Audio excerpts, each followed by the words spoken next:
ritrovati con l'informazione flash di New Sicilia. Vasta operazione della Polizia di Stato a Catania, dove gli agenti stanno sottoponendo a sequestro beni immobili ed imprese commerciali del valore di milioni di euro riconducibili ad esponenti apicali di un noto clan catanese. Nelle prossime ore maggiori dettagli.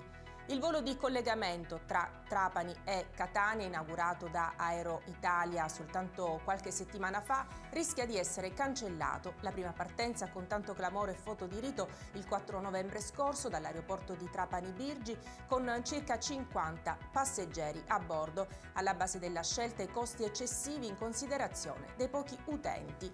È allo studio del governo un provvedimento per salvare la raffineria ISAB-Lukoil di Priolo e, a quanto si apprende, non è escluso che possa essere portato in Consiglio dei Ministri giovedì.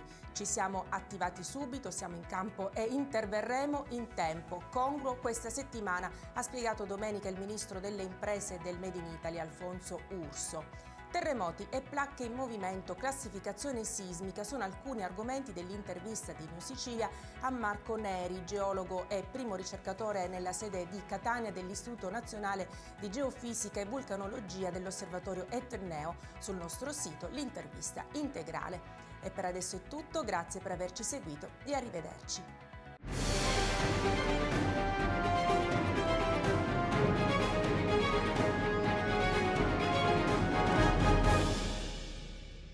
Procar, centro assistenza autorizzato BMW e Mini, adesso anche BMW Motorrad, via George Marshall 7, Mister Bianco, Catania.